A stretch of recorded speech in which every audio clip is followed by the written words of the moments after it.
यार मेरे प्यारे दोस्तों, मैं वैभव एक बार फिर से आप सबका स्वागत करता हूं आपके अपनी ऑनलाइन प्लेटफॉर्म पर। आप सभी मेरे भाई बहनों का बहुत बहुत स्वागत है। जल्दी से सारे लोग आ जाइए। फिर आज के सेशन की हम लोग शुरुआत करेंगे और जीके जीएस के बहुत ही महत्वपूर्ण वाले प्रश्नों को हम लोग आज के सेशन में करने वाले हैं। ये सेशन आप लोगों के लिए बहुत ही महत्वपूर्ण होने वाला है।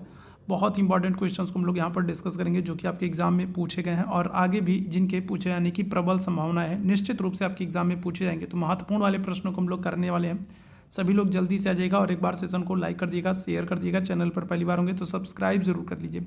चलिए शुरू करते हैं पहले प्रश्न के साथ। पहला प्रश्न आपसे कह रहा है भिलाई इस्पात कारखाना कहाँ पर स्थित है? छत्तीसगढ़, झारखंड, मध्य प्रदेश या फिर उड़ीसा? तो बताइएगा क्या हो जाएगा। तो आपसे कह रहा है भिलाई इस्पात कारखाना कहाँ पर स्थित है, बताएंगे क्या हो जाएगा। तो देखिए कुछ और चीज़ों की हम लोग बात करेंगे, कुछ महत्वपूर्ण चीज़ों की हम लोग बात करेंगे। सारी चीज़ों को ध्यानपूर्वक सुनते चलिएगा क्योंकि ये जितनी भी चीज़ें आपको बताता चल रहा हूँ ना वो सारी चीज़ें बहुत ही महत्वपूर्ण है। तो सारी चीज़ों को आप ध्यानपूर्वक सुनेंगे। दूसरी पंचवर्षीय योजना की अगर हम लोग बात करें तो जो दूसरी पंचवर्षीय योजना है, ठीक है, दूसरी जो पंचवर्षीय योजना है, ठीक है, दूसरी पंचवर्षीय योजना की अगर हम लोग बात करें तो दूसरी जो पंचवर्षीय योजना है इसका समय अगर आपसे पूछा जाए कि दूसरी पंचवर्षीय योजना का समय क्या है तो आप आंसर करोगे 1956 से लेकर के 1961 का दूसरी ये पंचवर्षीय योजना का समय है। और इस पंचवर्षीय योजना, ये जो दूसरी पंचवर्षीय योजना है ये कौन से मॉडल पर आधारित है? तो आप कहोगे पीसी महालनोबिस मॉडल पर आधारित है। कौन सी? तो पीसी महालनोबिस मॉडल पर आधारित है। दूसरी जो पंचवर्षीय योजना है ये क्या हो जाएगा? तो ये पीसी महालनोबिस मॉडल पर आधारित है। आप लोग याद रखेंगे पीसी महालनोबिस मॉडल पर आधारित है दूसरी पंचवर्षीय योजना। समय क्या है इसका? 1956 से लेकर के 1961 का। और इस दूसरी पंचवर्षीय योजना के दौरान 3 स्टील प्लांट लगाए जाएंगे, ठीक है। कितने? तो 3 स्टील कारखाने लगाए जाएंगे, 3 स्टील प्लांट लगाए जाएंगे। कौन कौन से? तो देखो एक लगाया जाएगा भिलाई। भिलाई कहाँ पर लगाया जाएगा? तो आप कहोगे छत्तीसगढ़ में, ठीक है। कहाँ पर? तो छत्तीसगढ़ में भिलाई लगाया जाएगा। और किसकी मदद से लगाया जाएगा? तो आप कहोगे रूस की मदद से, ठीक है। किसकी? तो रूस की मदद से लगाया जाएगा। साथ ही साथ अगर हम लोग बात करेंगे एक और स्टील प्लांट लगाया जाएगा आपका दुर्गापुर में, ठीक है। कहाँ पर? तो दुर्गापुर में। और ये कहाँ पर है? तो ये पश्चिम बंगाल में। और इसको किसकी मदद से लगाएंगे? तो पश्चिम बंगाल में दुर्गापुर स्टील प्लांट को लगाएंगे इंग्लैंड, ग्रेट ब्रिटेन की मदद से, ठीक है। किसकी? इंग्लैंड की मदद से। और एक और स्टील प्लांट लगेगा राउरकेला में, ठीक है। कहाँ पर? तो राउरकेला में। तो दूसरी पंचवर्षीय योजना के दौरान अगर हम लोग बात करें तो 3 स्टील प्लांट लगेंगे। दूसरी पंचवर्षीय योजना का समय क्या है? तो 1956 से लेकर के 61 है। दूसरी पंचवर्षीय योजना पीसी महालनोबिस मॉडल पर आधारित है। और इस दूसरी पंचवर्षीय योजना के दौरान 3 स्टील प्लांट लगेंगे भिलाई छत्तीसगढ़ में रूस की मदद से, दुर्गापुर पश्चिम बंगाल में इंग्लैंड की मदद से और राउरकेला उड़ीसा में जर्मनी की मदद से, ठीक है। तो ये इस तरीके के प्रश्न यहाँ से बनते हैं, याद रखिएगा। तो भिलाई जो इस्पात कारखाना ये कहाँ पर? तो ये छत्तीसगढ़ में लगेगा। और किसकी मदद से लगेगा? तो आप कहोगे रूस की मदद से, ठीक है। साथ ही साथ आप याद रखेंगे जो ये पीसी महालनोबिस है तो इनका जन्मदिवस 29 जून को है, ठीक है। कब है? तो 29 जून को है। और 29 जून को हम लोग क्या करते हैं? तो 29 जून को हम लोग सांख्यिकी दिवस मनाते हैं, ठीक है। क्या करते हैं? तो 29 जून को राष्ट्रीय सांख्यिकी दिवस मनाते हैं। किसके जन्मदिवस को मनाते हैं? तो पीसी महालनोबिस के जन्मदिवस को मनाते हैं। क्लियर है? तो यहाँ पर इस प्रश्न से इतनी सारी जानकारियाँ आपको याद रखनी है। आगे बढ़ेंगे दूसरे प्रश्न की तरफ। दूसरा प्रश्न कह रहा है निम्न जलाशयों में से कौन सा रिहंद परियोजना से संबंधित है? गांधी सागर, गोविंद वल्लभ पंत सागर, जवाहर सागर या गोविंद सागर? देखिए क्या हो जाएगा इस प्रश्न का आंसर। सबसे पहले तो 2 चीज़ें आप जान लीजिएगा, ठीक है। 2 चीज़ें आप ध्यान रखिएगा जो कि बहुत कन्फ्यूजन होता है और थोड़ा सा आप जल्दीबाजी करते हो तो आप गलत करके चले आते हो, ठीक है। एक होता है क्या? एक होता है आपका गोविंद सागर होता है, ठीक है। क्या होता है? एक होता है आपका गोविंद सागर होता है। और दूसरा अगर हम लोग बात करेंगे दूसरा क्या होता है? तो दूसरा होता है गोविंद वल्लभ पंत सागर, ठीक है। क्या होता है? तो दूसरा होता है गोविंद वल्लभ पंत सागर, ठीक है। तो 2 होता है और ये दोनों अलग अलग हैं। तो कई बार हम लोग एक ही समझ लेते हैं और क्वेश्चन को गलत करके चले आते हैं। अगर आपसे गोविंद सागर पूछेगा तो गोविंद सागर जो है तो ये कहाँ पर है? तो गोविंद सागर अगर आपसे पूछा जाएगा तो गोविंद सागर कहाँ पर है? तो आप कहोगे हिमाचल प्रदेश में, ठीक है। कहाँ पर? हिमाचल प्रदेश में। अगर हम लोग बात करेंगे तो भाखड़ा नांगल बांध के पीछे, ठीक है। गोविंद सागर अगर आपसे पूछा जाए कहाँ पर है तो हिमाचल प्रदेश में भाखड़ा नांगल बांध के पीछे है, ठीक है। याद रखिएगा, ठीक है। भाखड़ा नांगल के क्या है? तो भाखड़ा नांगल बांध के पीछे है, ठीक है, गोविंद सागर। अगर गोविंद वल्लभ पंत सागर की बात करेंगे तो ये कहाँ पर है? तो ये उत्तर प्रदेश में है, ठीक है। उत्तर प्रदेश में कहाँ पर? तो ये रिहंद बांध के पीछे, ठीक है। उत्तर प्रदेश में कहाँ पर? तो रिहंद बांध के पीछे। तो ये दोनों चीज़ें अलग अलग हैं, आपको याद रखना। गोविंद सागर पूछे तो आप क्या कहोगे? तो आप कहोगे हिमाचल प्रदेश भाखड़ा नांगल बांध के पीछे। और गोविंद वल्लभ पंत सागर अगर आपसे पूछा जाए तो आप कहोगे उत्तर प्रदेश में रिहंद बांध के पीछे। आपसे क्या पूछ रहा है, कौन सा रिहंद परियोजना से संबंधित है, तो क्या आंसर कर देंगे, तो रिहंद परियोजना से संबंधित है गोविंद वल्लभ पंत सागर झील। ऑप्शन संख्या क्या आ जाएगा, तो बी आंसर कर दीजिएगा। क्लियर है। चलिए आगे बढ़ेंगे तीसरे प्रश्न की तरफ। तीसरे प्रश्न का आंसर करेंगे, सिपकिला दर्रा स्थित है जम्मू एंड कश्मीर, उत्तराखंड, सिक्किम, हिमाचल प्रदेश। बताइएगा क्या जाएगा, तो सिपकिला दर्रा कहाँ पर स्थित है। दर्रों से संबंधित प्रश्न आपके बिहार शिक्षक भर्ती में पहले भी पूछे जा चुके हैं और आगे भी पूछे जाने की संभावनाएं हैं। तो बताइएगा क्या जाएगा, तो देखो जम्मू एंड कश्मीर की अगर हम लोग बात करें तो जम्मू एंड कश्मीर में क्या हो जाएगा, तो आपको काराकोरम दर्रा देखने को मिलेगा। कौन सा, तो काराकोरम दर्रा देखने को मिलेगा। साथ ही साथ आपको याद रखेंगे पीर पंजाल दर्रा देखने को मिलेगा। कौन सा, तो पीर पंजाल दर्रा देखने को मिलेगा। साथ ही साथ याद रखिएगा आपको बनिहाल दर्रा देखने को मिलेगा। कौन सा, तो बनिहाल दर्रा आपको देखने को मिलेगा। साथ ही साथ आपको जोजिला दर्रा देखने को मिलेगा। ठीक है, कौन सा, तो जोजिला दर्रा आपको जम्मू कश्मीर में, और बुर्जिला दर्रा। तो ये 5 महत्वपूर्ण दर्रे आपको जम्मू एंड कश्मीर में देखने को मिल जाएंगे। ठीक है। हिमाचल प्रदेश में अगर हम लोग बात करें तो हिमाचल प्रदेश में क्या हो जाएगा, तो एक तो आपको रोहतांग दर्रा देखने को मिलेगा। ठीक है, कौन सा, तो रोहतांग दर्रा। दूसरा अगर हम लोग बात करेंगे कौन सा, तो दूसरा आप कहोगे बाड़ा ला चाला दर्रा। ठीक है, कौन सा, तो बाड़ा ला चाला दर्रा। और तीसरा अगर हम लोग बात करेंगे कौन सा, तो तीसरा है सिपकिला दर्रा। तो ये 3 दर्रे आपको हिमाचल प्रदेश में देखने को मिल जाएंगे। फिर हम लोग बात करेंगे उत्तराखंड की। उत्तराखंड में आपको थांगला दर्रा देखने को मिलेगा। कौन सा, थांगला दर्रा। नीति दर्रा आपको देखने को मिलेगा। लीपू लेक दर्रा देखने को मिल जाएगा। ठीक है, कौन सा, लीपू लेक दर्रा देखने को मिल जाएगा। और माना दर्रा। ठीक है, तो ये 4 दर्रे आपको कहाँ पर, उत्तराखंड में, थांगला, नीति, लीपू लेक, माना दर्रा, 4 दर्रे आपको उत्तराखंड में देखने को मिल जाएंगे। सिक्किम में अगर हम लोग बात कर लें तो सिक्किम में आपको कौन से दर्रे देखने को मिल जाएंगे, तो सिक्किम में आपको 2 महत्वपूर्ण दर्रों के नाम याद रखना। एक है नाथुला दर्रा, एक है नाथुला दर्रा, और दूसरा कौन सा है, दूसरा है जिलेपला दर्रा। ठीक है, कौन सा, तो दूसरा जिलेपला दर्रा। तो ये सभी दर्रे आप लोगों के लिए महत्वपूर्ण है। सिपकिला दर्रा आपसे पूछ रहा है कहाँ पर आपको देखने को मिलेगा, आप कर दोगे हिमाचल प्रदेश में। ऑप्शन संख्या क्या आ जाएगा, तो डी आंसर कर देंगे। क्लियर है।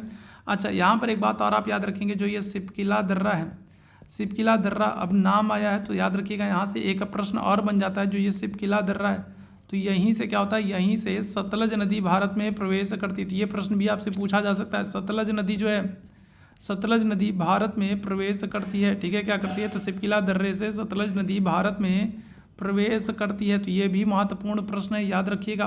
क्लियर है।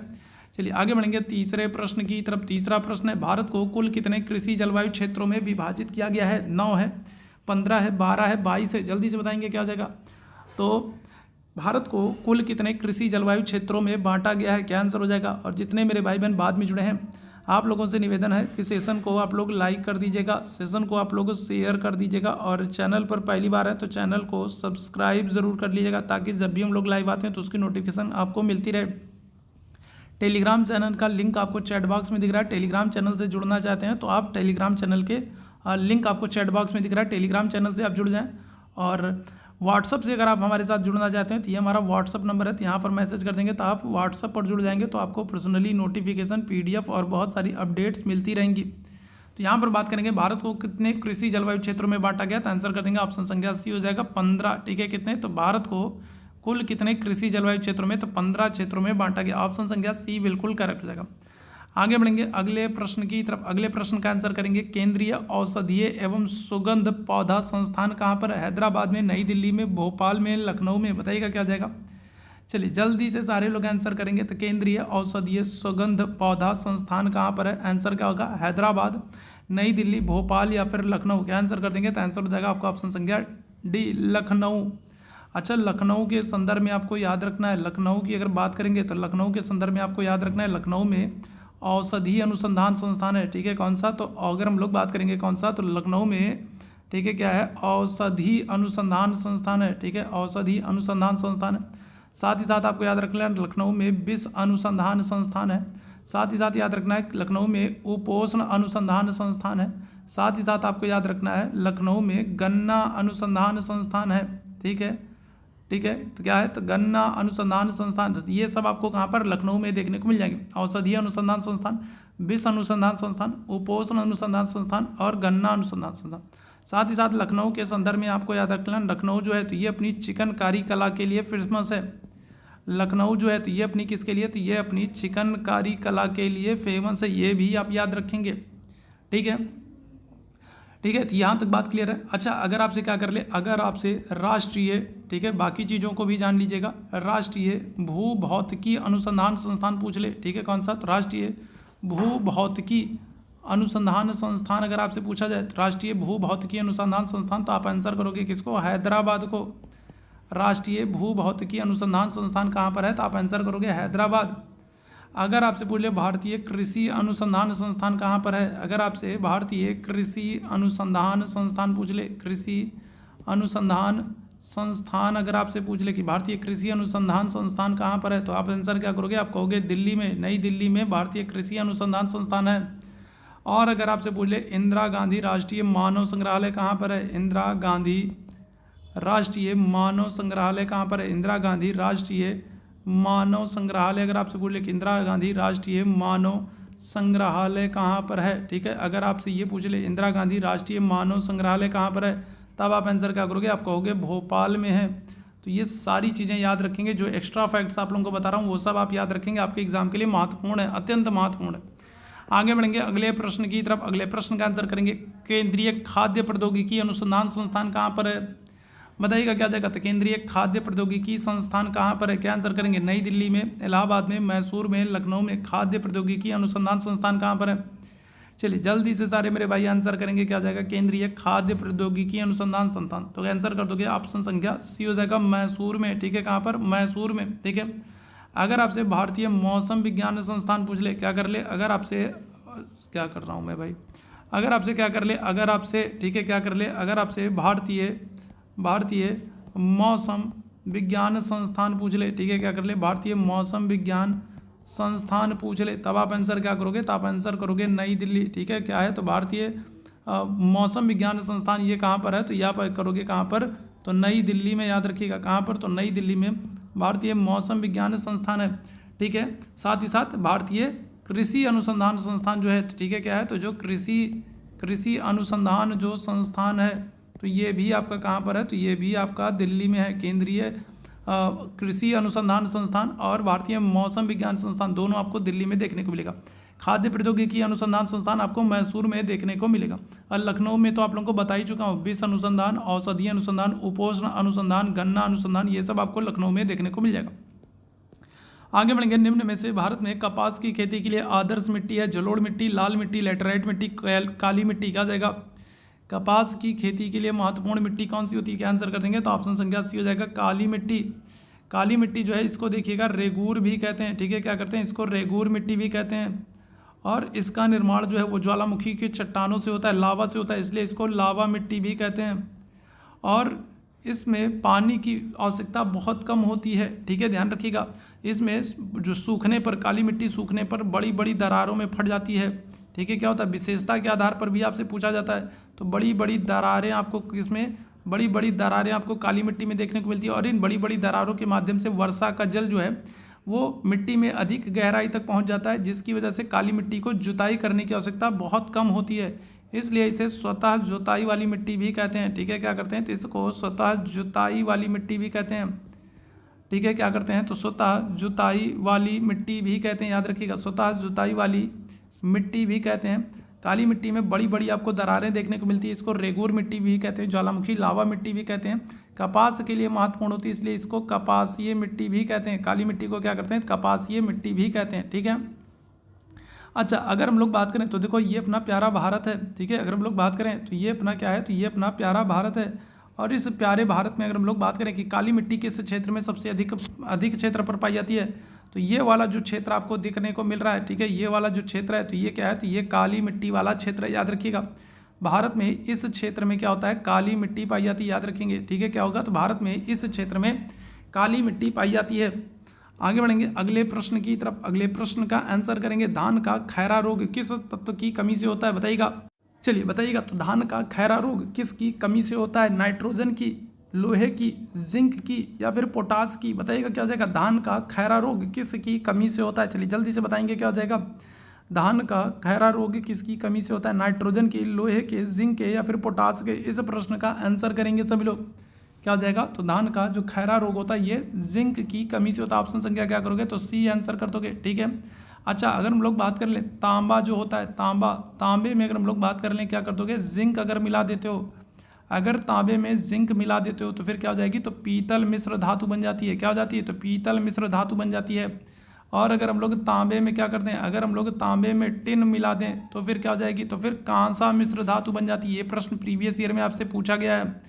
कांसा मिश्र धातु तांबा और टिन मिलाकर बनती है, और तांबा और जिंक मिलाकर के अगर हम लोग बात करेंगे तो क्या होती है, पीतल बनती है। ठीक है, आगे बढ़ेंगे अगले प्रश्न की तरफ। खरीफ की फसल है, बताइएगा गेहूं, धान, आलू, चना, बताइएगा क्या हो जाएगा, तो खरीफ की फसल कौन सी है। चलो जल्दी से बताएंगे क्या हो जाएगा, चलिए जल्दी से बताएंगे। तो खरीफ की फसल कौन सी है, गेहूं है, धान है, आलू है, चना है, बताइएगा क्या हो जाएगा। इस प्रश्न का आंसर करेंगे। तो देखो खरीफ की फसल हम लोग बात कर लें, खरीफ की फसल, तो खरीफ की फसल कौन कौन सी हो जाएंगी, तो देखो खरीफ की फसल है, धान है, ज्वार है, बाजरा है। ठीक है, कौन कौन सी है, तो धान है, ज्वार है, बाजरा है, मूंग है, गन्ना है। ठीक है, मूंग है, गन्ना है। ठीक है, मूंगफली है। ठीक है, मूंगफली है। ये सब क्या है, तो ये सब खरीफ की फसल हैं। तो खरीफ की फसल आपसे पूछी जाती है या फिर आपसे रबी की फसल पूछी जाती है। ठीक है, खरीफ की फसल या फिर रबी की फसल। तो रबी में अगर हम लोग बात करें तो रबी में क्या हो जाएगा, तो गेहूँ है, जव है, चना है, मटर है, सरसों है। ठीक है, क्या है, तो गेहूँ, जौ, चना, मटर, सरसों, ये सब क्या हो जाएगा, तो ये सब आपके रबी की फसल में आएगी, याद रखिएगा। तो यहाँ पर खरीफ की फसल आपसे पूछ रहा है, क्या आंसर कर दोगे, तो ऑप्शन संख्या बी हो जाएगा, धान हो जाएगा। ठीक है, आगे बढ़ेंगे अगले प्रश्न की तरफ। अगले प्रश्न का आंसर करेंगे, प्रमाणित बीज के थैलों पर लगे टैग का रंग क्या होता है, बताइएगा। तो प्रमाणित बीज के थैलों पर अगर हम लोग बात करेंगे तो किस रंग का टैग लगा होता है, नीला, सफ़ेद, लाल, पीला, क्या हो जाएगा, बताइएगा। चलिए जल्दी से सारे मेरे भाई आंसर करेंगे। बाद में जितने मेरे भाई बहन जुड़े हैं और जितने लोगों ने शेयर नहीं किया था, आप लोगों से निवेदन करूंगा कि शेयर कर दीजिए एक बार, ताकि बाकी साथियों तक ये सेशन पहुंच सके। करेक्ट आंसर हो जाएगा ऑप्शन संख्या ए, नीला होता है। प्रमाणित बीज के थैलों पर कौन सा, तो नीला रंग का टैग लगा होता है। ऑप्शन संख्या क्या हो जाएगा, ए आंसर कर दोगे। आगे बढ़ेंगे अगले प्रश्न की तरफ। निम्न में से कौन सी नदी एक विभ्रंश घाटी से होकर के बहती है, गंगा है, नर्मदा है, कावेरी है, कृष्णा है, बताइएगा क्या हो जाएगा। अच्छा, प्रीवियस ईयर में एक प्रश्न पूछा गया कि कौन कौन सी नदियां हैं जो ट्रांस हिमालय से बहती हैं। ठीक है, क्या होती हैं, कौन कौन सी नदी हैं जो ट्रांस हिमालय से बहती हैं, या फिर कहे जिनका उद्गम भारत के बाहर है। तो कौन कौन सी नदियां जो ट्रांस हिमालय से होकर के बहती हैं, जिनका उद्गम भारत के बाहर है, तो 3 नदियां हैं, आप याद रखेंगे कौन कौन सी। तो सिंधु नदी है, ब्रह्मपुत्र नदी है। ठीक है, कौन सी, तो सिंधु नदी है, ब्रह्मपुत्र नदी है, और कौन सी, और सतलज नदी है। तो ये 3 नदियां हैं जिनका उद्गम भारत के बाहर होता है, जो ट्रांस हिमालय से निकलती हैं, याद रखेंगे 3 नदियाँ। और ये प्रश्न आपसे प्रीवियस ईयर में पूछा गया। देखो विभ्रंश घाटी की हम लोग बात करें तो विभ्रंश घाटी, ठीक है, क्या हो रहा है, तो विभ्रंश घाटी, इसी को हम लोग क्या कहेंगे, इसी को हम लोग कहेंगे दरार घाटी, इसी को हम लोग दरार घाटी कहेंगे, इसी को हम लोग क्या कहेंगे, इसी को हम लोग रिफ्ट वैली कहेंगे। तो भ्रंश घाटी, रिफ्ट वैली, दरार घाटी, यहाँ से बहने वाली अगर हम लोग बात करें तो यहाँ से बहने वाली 3 नदियाँ हैं। कितनी नदियाँ हैं, तो 3 नदियाँ हैं। कौन कौन सी, तो एक है नर्मदा। कौन कौन सी नदी है, तो एक अगर हम लोग बात करेंगे तो एक है नर्मदा नदी, दूसरी कौन सी है, दूसरी है ताप्ती नदी, और तीसरी कौन सी है, तीसरी है दामोदर नदी, याद रखिएगा। तो 3 नदियाँ हैं जो रिफ्ट वैली, दरार घाटी, भ्रंश घाटी से होकर के बहती हैं। यहाँ पर ऑप्शन में आपको क्या मिल रहा है, तो ऑप्शन संख्या बी आंसर कर दोगे, नर्मदा नदी। ये रिफ्ट वैली, दरार घाटी से होकर के बहती है। नर्मदा नदी के संदर्भ में आपको याद रखना है, तो ये क्या हो जाएगा, तो ये मैकाल के अमरकंटक से निकलती है। ठीक है, कहाँ पर, तो मैकाल में अगर हम लोग बात करेंगे तो अमरकंटक श्रृंखला से, मैकाल पर्वत के अमरकंटक श्रृंखला से अगर हम लोग बात करेंगे तो नर्मदा नदी निकलती है। नर्मदा नदी पर सरदार सरोवर परियोजना है। ठीक है, कौन सी, तो सरदार सरोवर परियोजना है। ठीक है, कौन सी, तो सरदार सरोवर परियोजना नर्मदा नदी पर है। साथ ही साथ याद रखेंगे नर्मदा नदी पर आपको 2 जलप्रपात देखने को मिलेगा, धुआंधार जलप्रपात, कौन सा, तो धुआंधार जलप्रपात, और कपिल धारा जलप्रपात। ठीक है, कौन सा, तो धुआंधार जलप्रपात और कपिल धारा जलप्रपात, ये दोनों आपको कहाँ पर, तो नर्मदा नदी में देखने को मिल जाएगा। ऑप्शन संख्या बी बिल्कुल करेक्ट आंसर हो जाएगा। आगे बढ़ेंगे अगले प्रश्न की तरफ। ऑपरेशन फ्लड संबंधित है, बताइएगा क्या हो जाएगा, बाढ़ नियंत्रण से, दुग्ध उत्पादन से, सिंचाई विकास से, मृदा संरक्षण से, बताइएगा क्या हो जाएगा। तो अगर हम लोग बात करेंगे ऑपरेशन फ्लड किससे संबंधित है, बाढ़ नियंत्रण, दुग्ध उत्पादन, सिंचाई या फिर मृदा संरक्षण, क्या हो जाएगा, आंसर कर दोगे ऑप्शन संख्या बी, दुग्ध उत्पादन से। ठीक है, किससे, तो ऑपरेशन फ्लड दुग्ध उत्पादन और दुग्ध उत्पादन का संबंध किससे है? अगर आपसे पूछ ले दुग्ध उत्पादन का संबंध किससे है तो श्वेत क्रांति से। किससे? श्वेत क्रांति से है। और श्वेत क्रांति के जनक अगर आपसे पूछ ले किसके जनक कौन है, श्वेत क्रांति के जनक कौन है, तो क्या आंसर करोगे? तो आप कहोगे वर्गीस कुरियन है। ठीक है, कौन है? तो वर्गीस कुरियन जो है तो ये श्वेत क्रांति के जनक हैं। और इनका जन्मदिवस कब है? तो 26 नवंबर को इनका जन्मदिवस है। और 26 नवंबर को हम लोग क्या करते हैं? दुग्ध दिवस मनाते हैं। भारत में श्वेत क्रांति के जनक जो है तो वो कौन है? तो वो वर्गीस कुरियन है। श्वेत क्रांति का संबंध दुग्ध उत्पादन को बढ़ावा देने से है। वर्गीस कुरियन का जन्मदिवस 26 नवंबर को। 26 नवंबर को हम लोग दुग्ध दिवस के रूप में मनाते हैं, याद रखेंगे आप लोग। ठीक है, तो 26 नवंबर को। और दुग्ध दिवस जो है ये अगर हम लोग बात करें या श्वेत क्रांति की बात करें तो श्वेत क्रांति की शुरुआत कब से हो रही है? तो 1970 1970 से अगर हम लोग बात करेंगे तो श्वेत क्रांति की शुरुआत हो रही है। ऑप्शन संख्या क्या हो जाएगा? तो बी आंसर हो जाएगा। आगे बढ़ेंगे अगले प्रश्न की तरफ। सोनालिका किस फसल की प्रजाति है? मक्का, जौ, गेहूँ, धान, बताइएगा क्या हो जाएगा? तो सोनालिका किस, अगर हम लोग बात करेंगे तो सोनालिका किस की प्रजाति है? बताइएगा क्या हो जाएगा? सोनालिका किसकी प्रजाति है? मक्का, जौ, गेहूँ, धान। क्या आंसर करेंगे? चलिए जल्दी से सारे लोग आंसर करेंगे। तो सोनालिका किसकी? तो आप आंसर कर दोगे गेहूँ की। ठीक है, किसकी? गेहूँ की। और गेहूँ जो है तो ये किसकी? तो ये रबी की फसल है। किसकी? तो ये रबी की फसल है, याद रखिएगा। रबी की फसल है गेहूँ जो है वो किसकी? रबी की फसल है, याद रखेंगे। ठीक है, आगे बढ़ेंगे अगले प्रश्न की तरफ। अगले प्रश्न का आंसर करेंगे बाजरा के लिए बीज दर क्या है? बताइएगा क्या हो जाएगा इस प्रश्न का आंसर? तो बाजरा के लिए अगर हम लोग बात करेंगे तो 8 किलोग्राम प्रति हेक्टेयर, 4 किलोग्राम प्रति हेक्टेयर, 12 किलोग्राम प्रति हेक्टेयर या फिर 16 किलोग्राम प्रति हेक्टेयर। बताइएगा बाजरा के लिए बीज दर क्या है? आंसर कर देंगे क्या आ जाएगा? तो 4 किलोग्राम प्रति हेक्टेयर। ऑप्शन संख्या क्या आ जाएगा? तो बी आंसर हो जाएगा। आगे बढ़ेंगे अगले प्रश्न की तरफ। सिंचाई की किस विधि में सर्वाधिक पानी की आवश्यकता होती है? टपक सिंचाई विधि, कोण विधि, छल्ला विधि या फिर प्रवाह विधि। बताइएगा तो सिंचाई की किस विधि में सर्वाधिक पानी की बचत होती है? बचत की बात कर रहा है। सिंचाई की कौन सी विधि है जिसमें सबसे ज़्यादा पानी की बचत होती है? क्या आंसर कर दोगे? तो आंसर कर देंगे ऑप्शन संख्या ए हो जाएगा, टपक सिंचाई विधि। या फिर इसी को आप लोग और क्या कर सकते हो? ड्रिप मेथड अगर हम लोग बात करेंगे तो सिंचाई की ड्रिप विधि अगर हम लोग बात करेंगे तो इसमें क्या होता है? तो इसमें पेड़ों की जड़ों तक क्या होता है? पेड़ों की जड़ों तक पानी को पहुंचाने का काम किया जाता है। और पानी जो होता है वो बूंद बूंद करके क्या होता है? बूंद बूंद करके सीधे पेड़ों की जड़ों के तक पहुंचता है, जिससे क्या होता है? पेड़ों को पर्याप्त पानी भी मिल जाता है। पानी का जो है दुरुपयोग भी नहीं होता है। और कम पानी में, ठीक है, क्या होता है? पेड़ों की सिंचाई भी हो जाती है। पानी जो होते हैं वो सीधे पेड़ों की जड़ों तक पहुंचते हैं, इधर उधर अन्यत्र बर्बाद नहीं होते हैं। तो ड्रिप मेथड अगर हम लोग बात करेंगे या फिर कहें टपक सिंचाई विधि। आगे बढ़ेंगे अगले प्रश्न की तरफ। अगले प्रश्न का आंसर करेंगे गेहूं की प्रथम क्रांतिक अवस्था होती है बलिया निकलना, दुग्धावस्था, कल्ले निकलना, इनमें से कोई नहीं। बताइएगा क्या हो जाएगा इस प्रश्न का आंसर करेंगे? गेहूं की प्रथम क्रांतिक अवस्था क्या होती है? बताइएगा तो बालिया निकलना, दुग्धावस्था, कल्ले निकलना, इनमें से कोई नहीं। आंसर कर देंगे कल्ले निकलना। ऑप्शन संख्या सी आंसर कर दोगे।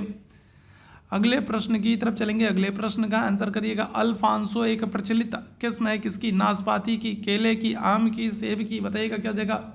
तो अल्फांसो किसकी एक प्रचलित प्रजाति है, किस्म है? नाशपाती की, केले की, आम की या फिर सेब की। आंसर क्या हो जाएगा? आंसर कर दोगे आम की। ऑप्शन संख्या सी आंसर कर देंगे। आम की एक बहुत ही महत्वपूर्ण और फेमस प्रचलित प्रजाति है अल्फांसो। ऑप्शन संख्या सी आंसर हो जाएगा। आगे बढ़ेंगे अगले प्रश्न की तरफ। अगले प्रश्न का आंसर करेंगे आम की कौन सी किस्म बहुभ्रूणीय है? अल्फांसो, नीलम, चंद्रकली या फिर दशहरी। बताइएगा क्या हो जाएगा? तो कौन सी, अगर हम लोग बात करेंगे तो आम की कौन सी किस्म जो है वो बहुभ्रूणीय है? क्या हो जाएगा? अल्फांसो, नीलम, चंद्रकली या फिर दशहरी। क्या हो जाएगा? आंसर कर देंगे ऑप्शन संख्या सी हो जाएगा, चंद्रकली। ठीक है, ये क्या है? तो ये बहुभ्रूणीय, याद रखिएगा। ऑप्शन संख्या सी आंसर कर देंगे, चंद्रकली। ठीक है, आगे बढ़ेंगे अगले प्रश्न की तरफ। दूध में सर्वाधिक वसा प्रतिशत उत्पादन करने वाली भैंस कौन सी है? बताइएगा तो दूध में अगर हम लोग बात करें तो सर्वाधिक वसा प्रतिशत उत्पादन करने वाली भैंस की नस्ल कौन सी है? जाफराबादी है, मुर्रा है, महसाना है या फिर भदावरी है। बताइएगा क्या हो जाएगा? दूध में सर्वाधिक वसा प्रतिशत उत्पादन करने वाली भैंस कौन सी है? आंसर कर देंगे ऑप्शन संख्या डी हो जाएगा, भदावरी। ठीक है, कौन सी? तो भदावरी ही आंसर कर दोगे। ऑप्शन संख्या डी हो जाएगा। क्लियर है? ये ध्यान रखिएगा। आगे बढ़ेंगे अगले प्रश्न की तरफ। अगला प्रश्न है गुल्ली डंडा फेलेरिस माइनर किस फसल का प्रमुख खरपतवार है? मटर का, बाजरा का, मक्का का, गेहूं का। बताइएगा क्या हो जाएगा? तो गुल्ली डंडा अगर हम लोग बात करें तो गुल्ली डंडा जो है फेलेरिस माइनर कौन सी फसल का प्रमुख खरपतवार है, बताइएगा क्या जाएगा। इस प्रश्न का आंसर करेंगे, क्या जाएगा, तो आंसर कर दोगे ऑप्शन संख्या डी आंसर कर देंगे, गेहूं हो जाएगा। ठीक है, किसकी, तो गेहूं की फसल का मुख्य खरपतवार है, ऑप्शन संख्या डी आंसर करेंगे। आगे बढ़ेंगे अगले प्रश्न की तरफ। निम्न में से कौन सी सबसे लंबी नदी है। देखो अगर आपसे क्या कर ले, अगर आपसे भारत की पूछ ले कि भारत की सबसे लंबी नदी कौन सी है, तो क्या आंसर करोगे, तो भारत की सबसे लंबी नदी आप कहोगे गंगा नदी है। कौन सी, तो गंगा नदी भारत की सबसे लंबी नदी है। अगर आपसे एशिया की सबसे लंबी नदी पूछे तो एशिया की सबसे लंबी नदी आप क्या कहोगे, एशिया की सबसे लंबी नदी है यांगसी नदी। ठीक है, कौन सी, तो यांगसी नदी है। अगर आपसे अफ्रीका की सबसे लंबी नदी कहे तो अफ्रीका की सबसे लंबी नदी क्या कहोगे, तो अफ्रीका की सबसे लंबी नदी आप कहोगे नील नदी। ठीक है, कौन सी, नील नदी। यूरोप की अगर आपसे सबसे लंबी नदी पूछे तो यूरोप की सबसे लंबी नदी आप क्या कहोगे, कहोगे वोल्गा है। ठीक है, क्या है, तो यूरोप की सबसे लंबी नदी वोल्गा है। ठीक है, अगर आपसे साउथ अमेरिका की सबसे लंबी नदी पूछ ले तो साउथ अमेरिका की सबसे लंबी नदी क्या हो जाएगी, आप कहोगे अमेजन है। ठीक है, अमेजन है। इसी तरीके से अगर आपसे नॉर्थ अमेरिका की बात कर ले, नॉर्थ अमेरिका की सबसे लंबी नदी कौन सी है, तो आप कहोगे मिसिसिपी मिसौरी नदी है। ठीक है, कौन सी, तो मिसिसिपी मिसौरी नदी, तो ये नॉर्थ अमेरिका की सबसे लंबी नदी है। इसी तरीके से आपसे क्या कर ले, अगर आपसे ऑस्ट्रेलिया की पूछ ले, ऑस्ट्रेलिया की सबसे लंबी नदी कौन सी है, तो आप कहोगे मरे डार्लिंग है। ऑस्ट्रेलिया की सबसे लंबी नदी कौन सी है, तो आप कहोगे मरे डार्लिंग है, याद रखेंगे। तो ये ऑस्ट्रेलिया की सबसे लंबी नदी है। तो सारी जितनी भी महाद्वीप हैं सभी महाद्वीपों की मैंने सबसे लंबी नदी बता दी आप लोगों को। विश्व की सबसे लंबी नदी अगर आपसे पूछ लेते, विश्व की सबसे लंबी नदी क्या कहोगे, आप कहोगे नील नदी है, जो कि अफ्रीका महाद्वीप की भी सबसे लंबी नदी है। तो नील नदी विश्व की सबसे लंबी नदी है। आपसे अगर पूछ ले दक्षिण भारत में, ठीक है, दक्षिण भारत में या फिर प्रायद्वीपीय भारत में सबसे लंबी नदी, तब आप आंसर क्या करोगे, आप आंसर करोगे गोदावरी को। ठीक है, किसको, तो यहाँ पर आपसे क्या कर रहा है, यहाँ पर आपसे पूछ रहा है कौन सी सबसे लंबी नदी है, और दिए गए विकल्पों में गोदावरी है, तो सबसे लंबी नदी कौन सी हो जाएगी, गोदावरी नदी हो जाएगी। गोदावरी नदी को हम लोग वृद्ध गंगा, बूढ़ी गंगा भी कहते हैं। ठीक है, क्या करते हैं, तो वृद्ध गंगा, बूढ़ी गंगा कहते हैं, याद रखिएगा, क्या करते हैं, तो वृद्ध गंगा, बूढ़ी गंगा कहते हैं। तो आज का सेशन लास्ट तक आप लोग देखिएगा, और जितने एक्स्ट्रा फैक्ट्स बता रहा हूँ ना, इनको आप लोग ध्यानपूर्वक सुनते चलिएगा, क्योंकि यहीं से प्रश्न आपके एग्जाम में बनेंगे। निम्नलिखित में से किन जिलों में भारत की सबसे बड़ी अभ्रक मेखला पाई जाती है, बताइएगा। तो कौन से राज्य है जहाँ पर सबसे ज़्यादा, अगर हम लोग बात करेंगे सबसे बड़ी मात्रा में अभ्रक मेखला पाई जाती है, बालाघाट और छिंदवाड़ा, उदयपुर, अजमेर और अलवर, हजारीबाग, गया और मुंगेर, सलेम और धरपुरी, बताइएगा क्या जाएगा। तो इस प्रश्न का आंसर करेंगे, तो निम्न में से भारत की सबसे बड़ी अभ्रक मेखला कहाँ पर पाई जाती है, आंसर कर देंगे कहाँ पर, ऑप्शन संख्या सी हो जाएगा, हजारीबाग, गया और मुंगेर हो जाएगा। ठीक है, क्या जाएगा, हजारीबाग, गया और मुंगेर हो जाएगा, ऑप्शन संख्या सी आंसर कर देंगे। ठीक है, अगर हम लोग भारत की बात करें तो भारत विश्व में सबसे अधिक अभ्रक का उत्पादन करता है। अभ्रक के उत्पादन में अगर हम लोग भारत की बात करें तो अभ्रक के उत्पादन में भारत जो है वो क्या हो रहा है, वो पहले स्थान पर है। पूरे विश्व का लगभग कितना, तो लगभग 80% अभ्रक जो है वो अकेले भारत उत्पादित करता है, याद रखिएगा। अगर हम लोग बात करें तो पूरे विश्व का लगभग 80% अभ्रक का उत्पादन अकेले भारत करता है। भारत जो है ये अभ्रक के उत्पादन में पहले स्थान पर, याद रखिएगा। ठीक है, आगे बढ़ेंगे अगले प्रश्न की तरफ। अगले प्रश्न का आंसर करेंगे, कोयले का सर्वाधिक उपयोग होता है ऊर्जा उत्पादन में, लौह और इस्पात उद्योग में, रेलवे में, वाष्पीय जहाजों में।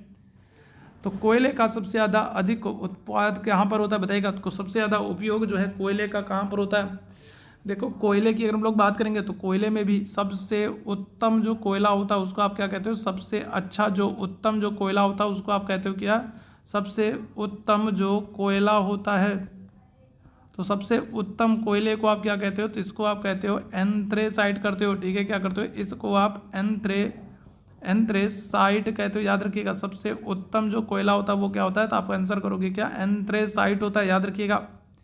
और भारत में कोयला बहुतायत क्षेत्र का कौन सा है, तो आप कहोगे छोटा नागपुर का पठार। ठीक है, कौन सा, तो छोटा नागपुर का जो पठार है। ठीक है, छोटा नागपुर का जो पठार है तो ये क्या आ जाएगा, तो ये कोयला बहुतायत क्षेत्र है। ठीक है, याद रखिएगा।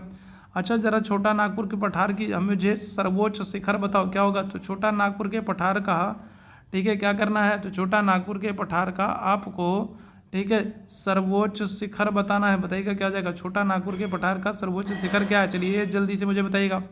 कोयले का सर्वाधिक उत्पादन होता है कहाँ पर? ऊर्जा, ठीक है, क्या हो जाएगा? कोयले का सर्वाधिक उपयोग होता है ऊर्जा उत्पादन में। ऑप्शन संख्या क्या हो जाएगा? ए आंसर कर देंगे कहाँ पर? तो ऊर्जा उत्पादन में। आगे बढ़ेंगे अगले प्रश्न की तरफ। अगले प्रश्न का आंसर करेंगे। वैलाडीला खदान जानी जाती किसके लिए? सोने के लिए, अभ्रक के लिए, लोहे के लिए, या फिर हीरे के लिए। तो बताइएगा क्या हो जाएगा? तो वैलाडीला की खान। सबसे पहले तो आपको पता होना चाहिए कि वैलाडीला की जो ये खान है तो ये कहाँ पर है? तो वैलाडीला की जो ये खान है ये आप कहोगे कहाँ पर है? छत्तीसगढ़ में है, ठीक है। कहाँ पर? तो छत्तीसगढ़ में। वैलाडीला की जो ये खान है ये कहाँ पर है? छत्तीसगढ़ में, याद रखिएगा, ठीक है। और ये जो वैलाडीला की खान है ये किसके लिए? तो आप आंसर करोगे लौह अयस्क के लिए फेमस है। किसके लिए? ऑप्शन संख्या सी आंसर कर देंगे, लौह अयस्क के लिए फेमस है। आगे बढ़ेंगे अगले प्रश्न है, अगले प्रश्न की तरफ। अगले प्रश्न का आंसर करेंगे। निम्नलिखित में से किस राज्य की सीमा बांग्लादेश से नहीं मिलती है? बताइएगा क्या हो जाएगा? तो किस देश की अगर हम लोग बात करेंगे तो निम्न में से किस राज्य की सीमा जो है वो बांग्लादेश से नहीं मिलती है? तो इसके लिए सबसे पहले आपको याद होना चाहिए कि बांग्लादेश जो है वो कितने राज्यों के साथ सीमा बनाता है। बांग्लादेश की अगर हम लोग बात कर लें तो बांग्लादेश जो है ये भारत के साथ सबसे बड़ी सीमा बनाता है। बांग्लादेश जो है ये क्या करता है? तो ये भारत के साथ सबसे बड़ी सीमा बनाता है। बांग्लादेश जो है तो ये क्या करता है? तो ये सबसे बड़ी सीमा बनाता है। कितने की? तो 4096 किलोमीटर की। कितने की? तो 4096 किलोमीटर की सबसे बड़ी सीमा कौन बनाता है? बांग्लादेश बनाता है भारत के साथ। और 5 राज्यों के साथ सीमा बनाता है। 5 राज्यों के नाम आपको याद होने चाहिए। कौन कौन से राज्य हैं? तो आप कहोगे असम है, ठीक है, क्या है? तो असम है, ठीक है। और क्या है? मेघालय है, मेघालय है, त्रिपुरा है, ठीक है, क्या है? तो त्रिपुरा है, मिज़ोरम है, मिज़ोरम है, और क्या हो जाएगा? और पश्चिम बंगाल है, ठीक है, क्या हो जाएगा? तो अगर हम लोग बात करें, ठीक है, अगर हम लोग बात करें तो 5 राज्य हैं जिनके साथ बांग्लादेश सीमा बना रहा है। असम, मेघालय, त्रिपुरा, मिज़ोरम और पश्चिम बंगाल। तो किसके साथ नहीं बना रहा था? आंसर कर देंगे मणिपुर। मणिपुर के साथ सीमा नहीं बना रहा, याद रखिएगा, ठीक है। आगे बढ़ेंगे अगले प्रश्न की तरफ। अगले प्रश्न का आंसर करेंगे सभी लोग। भारत में कौन सा जंतु लुप्त हो गया है? बताइएगा। बाघ है, चीता है, शेर है, तेंदुआ है। तो भारत में कौन सा जीव है जो लुप्त हो गया? इस प्रश्न का आंसर करेंगे। क्या आ जाएगा? इस प्रश्न का आंसर करिएगा। कौन सा जीव है जो लुप्त हो गया? इस प्रश्न का आंसर करना है। करेक्ट आंसर हो जाएगा ऑप्शन संख्या सी हो जाएगा, चीता। भारत में चीता जो है वो लुप्त हो गया और यही कारण है कि आप देख रहे होंगे मोदी जी जो हैं तो वो अफ्रीका में अलग अलग क्षेत्रों से भारत में चीता लाने का काम कर रहे हैं। कभी नामीबिया से लाते हैं तो कभी केनिया से लाते हैं, ठीक है, ध्यान रखिएगा। तो भारत में चीते जो हैं वो लुप्त प्राय हो गए हैं और इन्हीं के लिए क्या हो रहा है, ठीक है, दूसरे देशों से चीतों को मंगाया जा रहा है। ऑप्शन संख्या सी बिल्कुल करेक्ट हो जाएगा। आगे बढ़ेंगे अगले प्रश्न की तरफ। अगले प्रश्न का आंसर करना है। जलोढ़ मिट्टी कहाँ पर मिलती है? उत्तरी भारत के मैदान, दक्षिण भारत, गंगा यमुना मैदान या फिर पूर्वी भारत? बताइएगा क्या हो जाएगा। तो जलोढ़ मिट्टी कहाँ पर मिलती है? देखो जो जलोढ़ मिट्टी होती है ना, इसी को इसी को क्या करते हैं, जो जलोढ़ मिट्टी है इसी को हम लोग क्या करते हैं, इसी को हम लोग दोमट मिट्टी भी कहते हैं, ठीक है। क्या करते हैं, जलोढ़ मिट्टी को ही हम लोग दोमट मिट्टी भी कहते हैं, याद रखिएगा। और इस जलोढ़ मिट्टी या दोमट मिट्टी को 2 भागों में बांटा जाता है। एक होती है खादर मिट्टी और एक होती है बांगर मिट्टी, ठीक है। जलोढ़ मिट्टी को अगर हम लोग बात करें, जलोढ़ मिट्टी या दोमट मिट्टी को, ठीक है, तो इनको 2 भागों में बांटा जाता है, ठीक है। कितने? तो 2 भागों में बांटा जाता है। कौन कौन सी? तो एक होती है खादर और एक होती है बांगर। खादर जो होती है क्या होती है, तो ये नई मिट्टी होती है, अधिक उपजाऊ होती है, ठीक है। क्या होती है खादर की हम लोग बात करेंगे तो ये नई मिट्टी होती है। और ठीक है, बांगर की बात करेंगे तो ये कैसी होती है, तो ये पुरानी मिट्टी होती है, ठीक है। क्या होती है, तो बांगर की हम लोग बात करेंगे तो ये कैसी मिट्टी होती है, तो ये पुरानी मिट्टी होती है, याद रखिएगा, ठीक है। तो यहाँ पर जलोढ़ मिट्टी अगर हम लोग बात करेंगे कहाँ पर आपको देखने को मिलेगी, क्या हो जाएगा, जलोढ़ मिट्टी की बात करें कहाँ मिलती है, तो आंसर करोगे ऑप्शन संख्या सी हो जाएगा, गंगा यमुना मैदान कर दोगे, ठीक है। क्या हो जाएगा, तो गंगा यमुना मैदान कर दोगे, याद रखिएगा, गंगा यमुना मैदान। नदियों के द्वारा बहा कर लाए गए जल से ही जलोढ़ मिट्टी या फिर दोमट मिट्टी का निर्माण होता है, ठीक है, याद रखिए। आगे बढ़ेंगे। कृषि उत्पादन को बढ़ावा देने के लिए क्या उपयोगी नहीं है? कृषि में यंत्रीकरण, उर्वरक प्रयोग में बढ़ोतरी, सिंचाई क्षमता में विस्तार या फिर जंगल काटना? बताइएगा क्या जाएगा। तो कृषि उत्पादन को बढ़ावा देने के लिए क्या सहयोगी नहीं है, इस प्रश्न का आंसर करना है। क्या जाएगा करेक्ट आंसर, तो आंसर कर देंगे ऑप्शन संख्या डी हो जाएगा, जंगल काटना, ठीक है। जंगल काटने से हम लोग कृषि को जो है बढ़ाने के लिए क्या उपयोगी नहीं है, तो जंगल काटना, ठीक है। कृषि को बढ़ाने के लिए जंगल को काटना ज़रूरी नहीं है, याद रखिएगा। तो यहाँ पर कृषि में यंत्रीकरण, उर्वरक प्रयोग में बढ़ोतरी, सिंचाई क्षमता में विस्तार, ये सब हैं। जो नहीं है वो क्या है, तो वह जंगल काटना। ऑप्शन संख्या क्या जाएगा, तो डी आंसर करेंगे। आगे बढ़ेंगे अगले प्रश्न की तरफ। गत वर्षों में उत्तर भारत में बाढ़ की समस्याएं बढ़ रही हैं, कारण क्या है। बांधों में सिल्टिंग दर बढ़ रही है, नदियों के तटीय भाग में वन नष्ट हुए हैं, आधिकारिक भूमि का कृषि में प्रयोग हुआ है, वार्षिक वर्षा की मात्रा बढ़ी है। बताइएगा क्या जाएगा, इस प्रश्न का आंसर करेंगे। तो गत वर्षों में अगर हम लोग बात करेंगे तो उत्तर भारत में बाढ़ की घटनाएं बढ़ रही हैं, और उसका कारण क्या है। उसका कारण है कि जो नदी और समुद्री तटीय क्षेत्र हैं वहाँ पर वनों का क्या हो रहा है, वनों का ह्रास हो रहा है। समुद्री तटीय और जो नदी तटीय क्षेत्र है वहाँ पर हम क्या कर रहे हैं, वहाँ पर हम पेड़ों को काट करके जंगलों को साफ कर दे रहे हैं, और ये एक बहुत बड़ा कारण है बाढ़ आने का। क्योंकि जंगल जो रहते हैं, पेड़ जो रहते हैं ना, वो क्या करते हैं, नदियों के, ठीक है, बाढ़ वाली चीज़ों को रोकने का काम करते हैं, मिट्टी के कटाव को रोकने का काम करते हैं।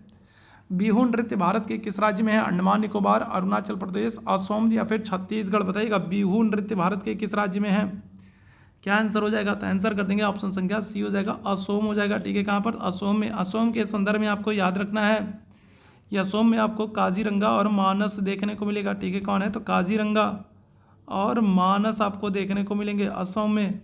और ये जो काजीरंगा और मानस है ना, ये दोनों ही एक सींग वाले गैंडे के लिए प्रसिद्ध है। याद रखेंगे किसके लिए, तो ये दोनों ही एक सींग वाले गैंडे के लिए प्रसिद्ध है। याद रखेंगे, एक सींग वाले गैंडों के लिए प्रसिद्ध है कौन, काजीरंगा और मानस। ठीक है, असम में। साथ ही साथ याद रखेंगे असम में दुनिया का सबसे बड़ा नदी द्वीप लगता है। ठीक है, कौन सा, माजुली द्वीप। ठीक है, क्या हो जाएगा, तो असम में अगर हम लोग बात करेंगे तो सबसे बड़ा नदी द्वीप लगता है कौन सा, तो माजुली द्वीप। याद रखिएगा, माजुली द्वीप जो है ये दुनिया में सबसे, ठीक है, क्या है, तो माजुली द्वीप की अगर हम लोग बात करेंगे तो माजुली द्वीप जो है तो ये दुनिया में क्या है, तो ये दुनिया में सबसे बड़ा द्वीप है। ठीक है, कौन सा, माजुली द्वीप। ठीक है, क्या है, तो दुनिया में सबसे बड़ा नदी द्वीप है माजुली द्वीप। एक सींग वाले गैंडे के लिए काजीरंगा फेमस है, जो कि असम में है। और बिहू नृत्य अगर हम लोग बात करेंगे तो ये भी कहाँ पर, असम में। ऑप्शन संख्या क्या आ जाएगा, सी आंसर हो जाएगा। आगे बढ़ेंगे अगले प्रश्न की तरफ। अगले प्रश्न का आंसर करेंगे। केले और अनानास मुख्यतः उगाए जाते हैं, तो बताइएगा कहाँ पर। तो केला और अनानास जो है तो ये उष्णकटिबंधीय क्षेत्रों में, भूमध्य सागरीय क्षेत्रों में, पहाड़ी क्षेत्रों में या फिर मरुद्यानों में केले और अनानास की खेती कहाँ पर होती है, क्या हो जाएगा। तो अगर हम लोग बात करें केला और अनानास तो मुख्यतः ये उष्णकटिबंधीय क्षेत्रों में। ऑप्शन संख्या क्या आ जाएगा, ए आंसर कर देंगे कहाँ पर, तो उष्णकटिबंधीय क्षेत्रों में। आगे बढ़ेंगे अगले प्रश्न की तरफ। अगले प्रश्न का आंसर करेंगे। निम्न में से किस समूह की भाषा को भारत में सबसे अधिक लोग बोलते हैं, भारतीय, आर्य, द्रविड़, ऑस्ट्रो एशियाटिक या फिर चीनी तिब्बती। बताइएगा भारत में, ठीक है, अगर हम लोग बात करेंगे तो भारत में सबसे अधिक जो है लोग जो है वो किस भाषा में बोलते हैं, क्या आंसर हो जाएगा। तो आंसर कर दोगे ऑप्शन संख्या ए हो जाएगा, भारतीय आर्य हो जाएगा। क्या हो जाएगा, ऑप्शन संख्या ए आंसर करेंगे, भारतीय आर्य। आगे बढ़ेंगे अगले प्रश्न की तरफ। अगला प्रश्न आपके सामने है। अगला प्रश्न कह रहा है निम्न में से कौन सा जुड़वा शहर है, कौन से जुड़वा नगर हैं, दिल्ली और फरीदाबाद, मुंबई और पुणे, बंगलौर और मैसूर या फिर हैदराबाद और सिकंदराबाद। तो ये प्रश्न भी आपके प्रीवियस ईयर में पूछा गया है और ये सेशन बहुत ही महत्वपूर्ण है। तो जितनी चीज़ें मैंने आप लोगों को बताई, जितने क्वेश्चंस मैंने कराए और जितने एक्स्ट्रा फैक्ट्स कराए, वो सब आप याद रखें कि सब आपके लिए इंपॉर्टेंट है। यहाँ पर आंसर हो जाएगा आपका ऑप्शन संख्या डी, हैदराबाद और सिकंदराबाद। याद रखिएगा। और ये जो हैदराबाद है ना, इसके संदर्भ में आप याद रखेंगे ये मूसी नदी के किनारे है। ठीक है, कौन सी, तो मूसी नदी। ठीक है, कौन सी, तो मूसी नदी के किनारे है। इस बात को आप याद रखिएगा। ठीक है, चलिए आगे बढ़ेंगे अगले प्रश्न की तरफ। सबसे अधिक मात्रा में केसर मिलता है उत्तर प्रदेश, जम्मू कश्मीर, केरल, असम। बताइएगा सबसे अधिक मात्रा में केसर कहाँ पर मिलेगा, क्या आंसर कर देंगे। तो ऑप्शन संख्या आपका बी हो जाएगा, जम्मू एंड कश्मीर। जम्मू एंड कश्मीर में केसर को जीआई टैग भी दिया गया। ऑप्शन संख्या क्या आ जाएगा, तो बी आंसर हो जाएगा। ठीक है, आगे बढ़ेंगे अगले प्रश्न की तरफ। अगले प्रश्न का आंसर करेंगे। असम के काजीरंगा नेशनल पार्क का आकर्षण कौन सा प्राणी है, बताइएगा क्या आ जाएगा। तो काजीरंगा नेशनल पार्क की लोग बात करेंगे तो आकर्षण कौन सा प्राणी है, कौन सा प्राणी है जिसको देखने के लिए काजीरंगा लोग पहुंचते हैं, कौन सा है प्राणी है जो काजीरंगा में मैक्सिमम दर्शकों का ध्यान आकृष्ट करता है, वो क्या हो जाएगा। आप आंसर कर दोगे एक सींग वाला गैंडा। काजीरंगा जो है वो किसके लिए, तो एक सींग वाले गैंडे के लिए प्रसिद्ध है। अभी मैंने आप लोगों को बताया था। क्लियर है, तो ऑप्शन संख्या क्या आ जाएगा, ए आंसर हो जाएगा। क्लियर है। असम में अगर हम लोग बात करें तो आपको क्या क्या देखने को मिलेगा, तो असम में आपको काजीरंगा देखने को मिलेगा। साथ ही साथ अगर हम लोग बात करें तो आपको मानस देखने को मिलेगा। साथ ही साथ अगर हम लोग बात करेंगे तो आपको देहिंग पटकाई भी मिलेगा। ठीक है, क्या हो जाएगा, तो देहिंग पटकाई भी मिलेगा। ठीक है, तो काजीरंगा, मानस, देहिंग पटकाई, ये सब आपको कहाँ पर, तो असम में देखने को मिलेगा। साथ ही साथ याद रखना रायमोना, रायमोना अगर हम लोग बात करेंगे तो ये भी आपको कहाँ पर, तो ये भी आपको रायमोना, ये भी आपको असम में ही देखने को मिलेगा। ठीक है, तो ये आज का महत्वपूर्ण सेशन था। उम्मीद है सेशन आप लोगों को पसंद आया होगा। आज के सेशन में हम लोगों ने प्रीवियस ईयर के कुछ क्वेश्चंस को डिस्कस किया जो कि आप लोगों के लिए काफ़ी महत्वपूर्ण है। टेलीग्राम का लिंक आपको दिख रहा होगा चैट बॉक्स में, टेलीग्राम से नहीं जुड़े हैं तो ज़रूर जुड़ जाइएगा। साथ ही साथ आप हमारे साथ व्हाट्सएप पर जुड़ना चाहते हैं तो इस नंबर पर मैसेज कर देंगे तो आपको पर्सनली नोटिफिकेशन, PDF और बहुत सारी इंपॉर्टेंट अपडेट्स मिल जाएंगी। ठीक है, और टेलीग्राम्स को ज्वाइन कर लिए ताकि आपको क्लास की नोटिफिकेशन टाइम से मिलती रहे। तो अभी के लिए हम लोग बस इतना ही करेंगे। थैंक यू सो मच आप सभी लोगों को मेरे साथ जुड़ने के लिए। Thank you so much.